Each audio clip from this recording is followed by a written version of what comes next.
நகைச்சுவை நடிகர் மதன் பாப் இன்னைக்கு காலமாக்கிட்டாங்க. மதன் பாப் இசை கலைஞரை அசத்தியவரும் கூட. ரஹ்மானும் மதன் பாப்போட இசைக்குழுவில் வாசிச்சிருக்காங்க. பாக்ஸிங் விளையாட்டு வீரராகவும் இருந்திருக்கிறாங்க மதன் பாப்.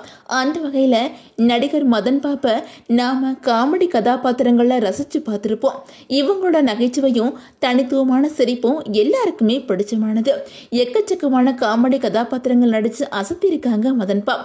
மதன் பாப் நகைச்சுவை நடிகர் மட்டுமில்ல, பல துறைகளில் வித்தகரா திகழ்ந்திருக்காங்க. நகைச்சுவை நடிகர்களில் இசையமைக்க தெரிஞ்சவங்க அப்படிங்கிற பெருமை மதன் பாப்புக்கு உண்டு. இவங்க ஆரம்ப காலகட்டத்தில் மியூசிக் ட்ரூப் வச்சிருக்கும் போது இவங்க கூட இளையராஜா, கங்கை அமரன் இவங்கெல்லாம் பணியாற்றிருக்காங்க. அது மட்டும் இல்லாமல் ரஹ்மான் மதன் பாப் குழுவில் கீபோர்டு வாசிச்சிருக்காங்க. இதை ஒரு படத்தோட இசை வெளியீட்டில் ரஹ்மானே சொல்லியிருக்காங்க. தன்னோட குரு அப்படின்னு சொல்லிட்டு மதன் பாப்பை பற்றி குறிப்பிட்டு சொல்லியிருந்தாங்க ரஹ்மான். அந்த வகையில் ஒரு காலத்தில் பாக்ஸராகவும் இருந்திருக்காங்க. சென்னையில் கொடிக்கட்டி பறந்த சார்பட்டா பரம்பரை பாக்ஸிங் டீமில் இவங்களும் ஒருத்தவங்களாம். பா ரஞ்சித் இயக்கத்தில் வெளியான சார்பட்டா பரம்பரை படத்தில் இடம்பெற்ற கதாபாத்திரங்கள் மதன் பாப்போட கோச்சுகளாம். மதன் பாப்போட உண்மையான பேரு கிருஷ்ணமூர்த்தியா.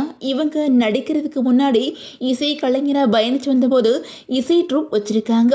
அதில் தன்னோட தம்பியோட பணியாற்றும் போது மதன் அண்ட் பாப் ட்ரூப் அப்படிங்கிற பேர் வச்சிருக்கிறாங்க. அதையே பலரும் கூப்பிட இவங்களோட பேரு மதன் பாப் அப்படின்னு சொல்லப்பட்டிருக்குது.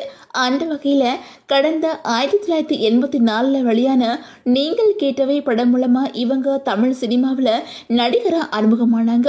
அதை தொடர்ந்து வானமே இல்லை, தேவர் மகன், நம்மவர், மகளிர் மட்டும், சதி லீலாவதி, பூவை உனக்காக, நேருக்கு நேர், உன்னிடத்தில் என்னை கொடுத்தேன் அப்படின்னு சொல்லிட்டு பல சூப்பர் ஹிட் படங்கள்ல இவங்க நடிச்சிருக்காங்க. புற்றுநோயால் பாதிக்கப்பட்டு சிகிச்சை பெற்று வந்த நிலையில இன்னைக்கு மதன் பாப் காலமாக்கிட்டாங்க.